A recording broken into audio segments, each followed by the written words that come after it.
All right, so today's lecture is going to be September 22nd, 2021, and we're picking up where we left off last class.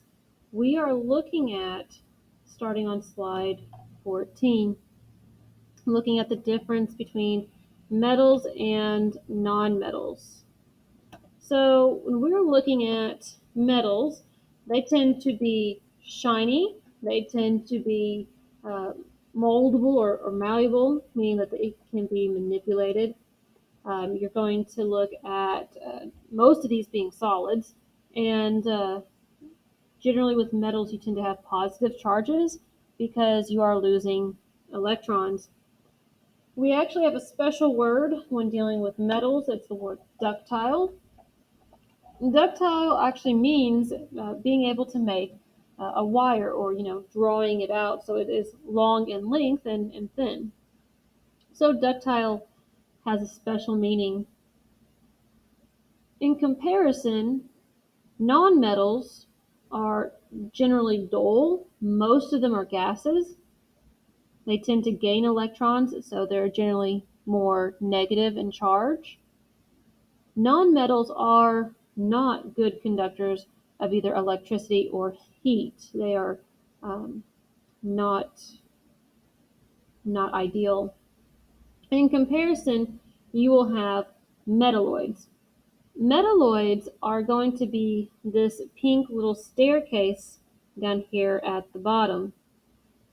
That staircase is your metalloids.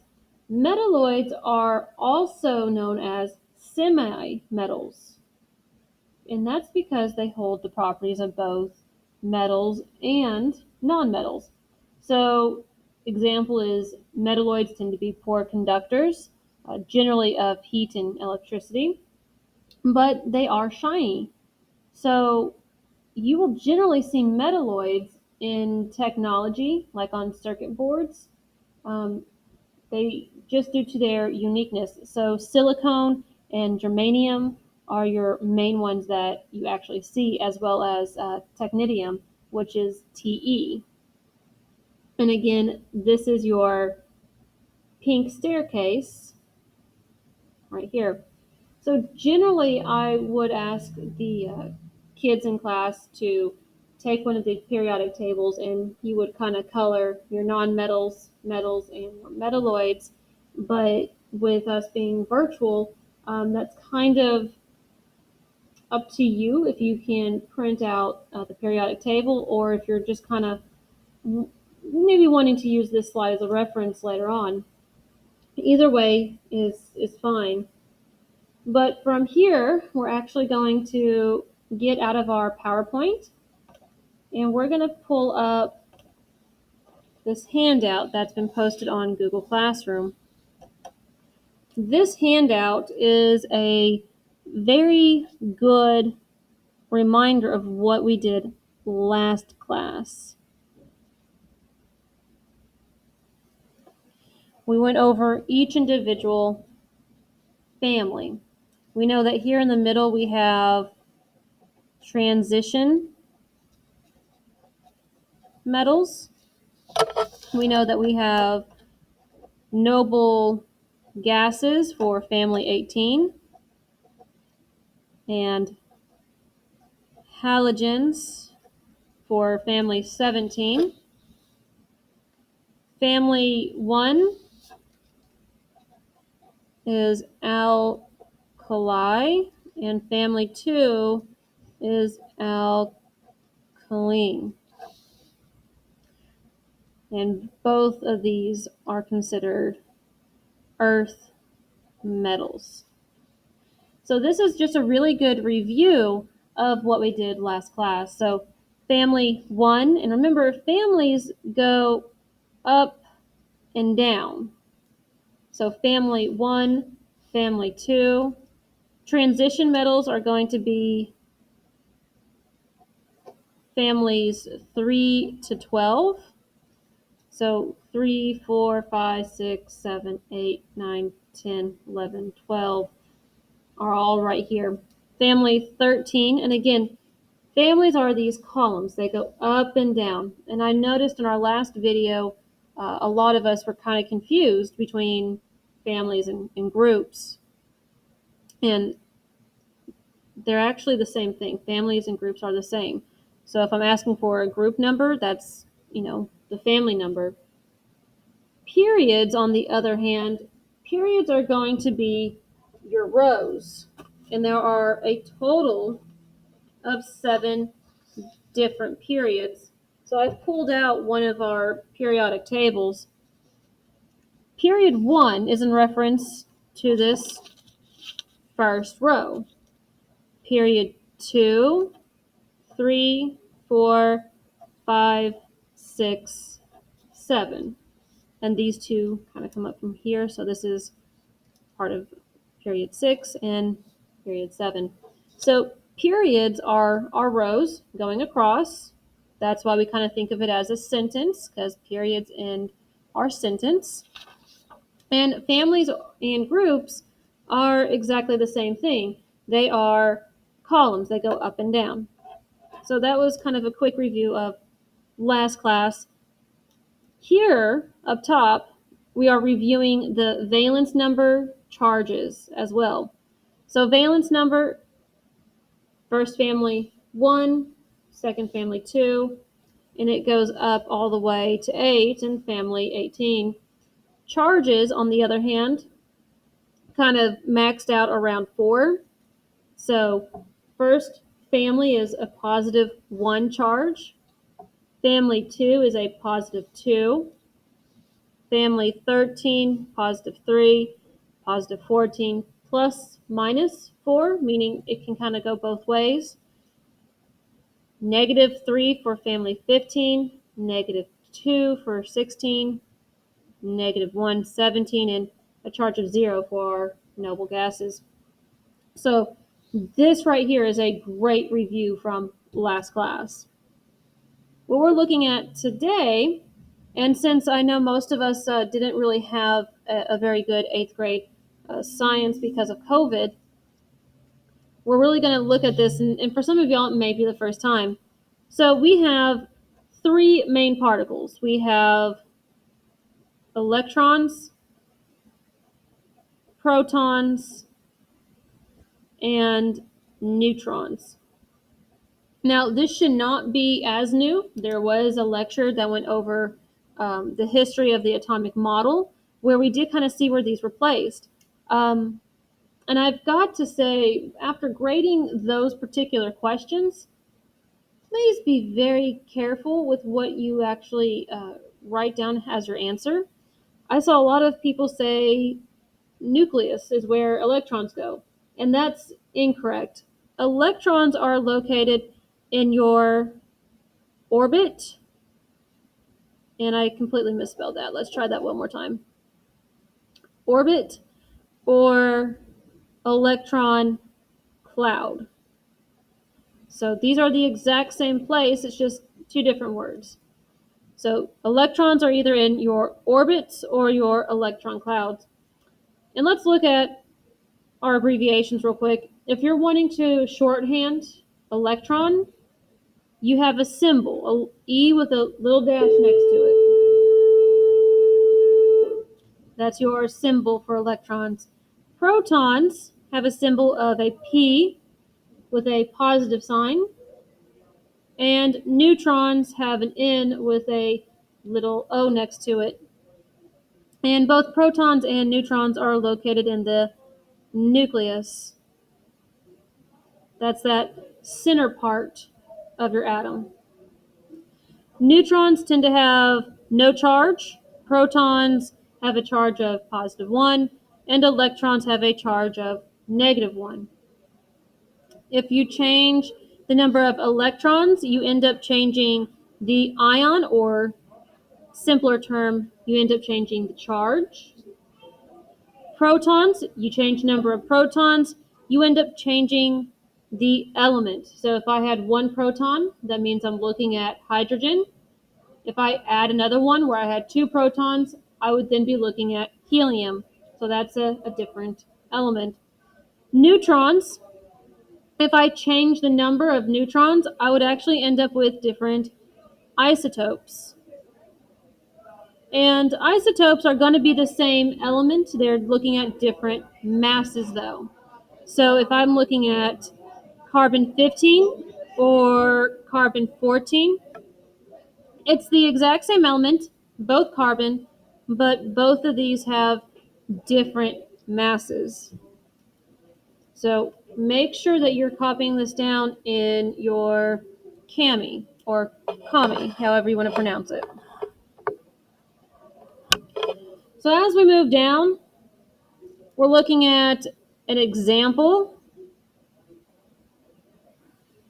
This is just an example of a Bohr model. We're going to get into this later, but examples will come in handy. Just make sure you put a star next to this. Whole week we're going to be going over Bohr models. Here we have an example of sodium, and sodium would be an example of an element name. So sodium. Na is going to be our symbol, and the smaller number on top is going to be considered your atomic number. And again, smallest number is our atomic number. Your bigger number, on the other hand, is going to be your atomic mass or mass number. So make sure you know the difference between these two, because sometimes when we write out our elements, they're not always going to be in the same place. So smaller number is our atomic number, and mass number is our bigger number. So this leads us into probably one of the most important parts of our entire lecture today, and that's looking at how to calculate neutrons and how to find your number of electrons. And I'm going to go ahead and write this out in black ink, or let's actually look at red. So the best way to remember these two different calculations is to remember the phrase ape man. So if you're calculating neutrons, we're going to look specifically at the word man. For calculating your number of electrons or protons, we're going to be looking at the word ape. So neutrons first. Neutrons is going to be our mass number, subtract your atomic number, and that should be equal to your number of neutrons.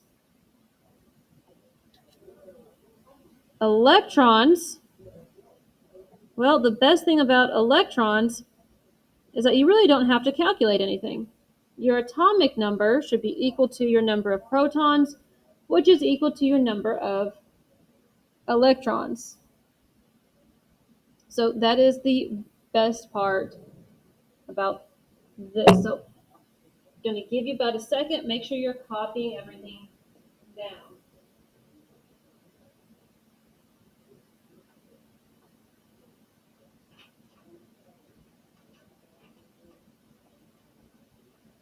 Okay, so even in a video that should have been enough time. So let's look at the work for today. We have a whole entire chart. Don't worry about the state of matter. Not worried about that one. On the periodic table that I gave you, the element that has a mass of 272 is not on there. So don't worry about that one. So we're going to be looking at helium. We're going to look at this third one, and we're going to look at this last one. Those are the three that we're going to do together. So you have to have your periodic table that is posted in your Google Classroom. You cannot complete this assignment without it. So that is a must. So let's look at helium. Periodic table is out. I see helium is right here. I see my atomic symbol. I see my atomic number, and I see my my mass number. So I'm going to go ahead and fill these in. Symbol for helium was He. Atomic number was 2. And our mass number, you can go ahead and round these, was 4. So from here, what else could we know? Well, if you look back in your notes, I was telling you at the very beginning, generally in class, we kind of separate our metals, semi-metals, and non-metals out.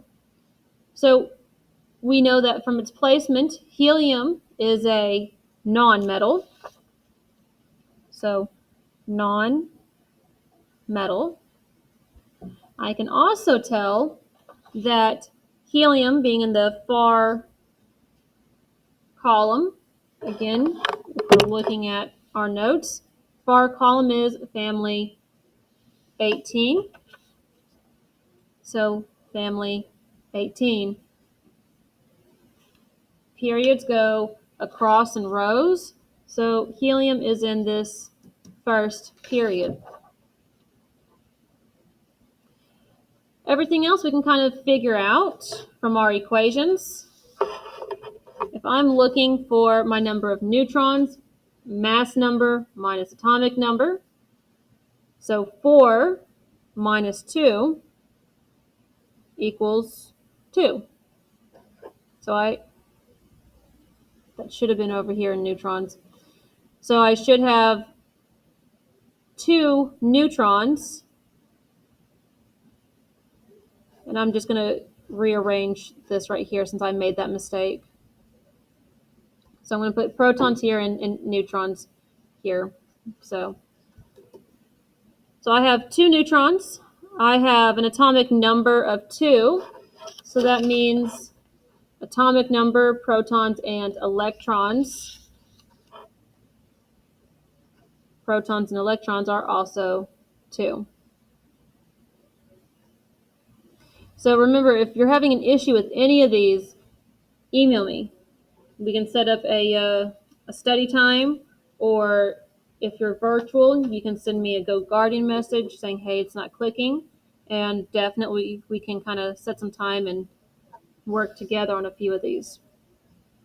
So let's work on the next one. You're given the hint of family number 7 and period 5.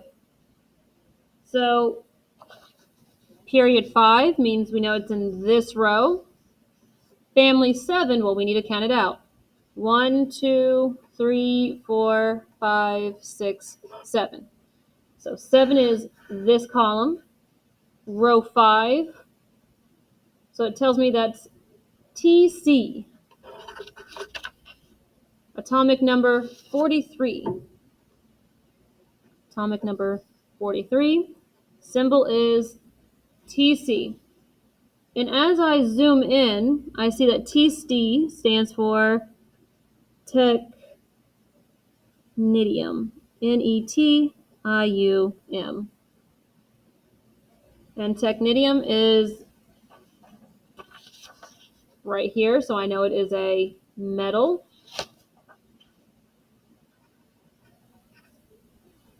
Our atomic mass, again, if you're looking here, element 43, your mass is 98. Atomic number is equal to your number of protons, which is equal to your number of electrons. So I should have 43 protons and 43 electrons. And remember, for your work, please write it in the correct column. I just made a small mistake, so I did kind of switch it around. Last but not least is to calculate your number of neutrons. Neutrons is your mass number, subtract your atomic number, and that gives you neutrons. So in this case, that's 98 minus 43, and that gives us 55. And yes, you can use a calculator. I encourage you to. I don't trust my own mental math. So, I mean, it all works. Last example together.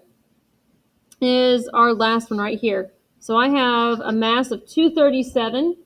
It's not giving me a family number, and it's not giving me a period number. So I'm going to have to scout this one out.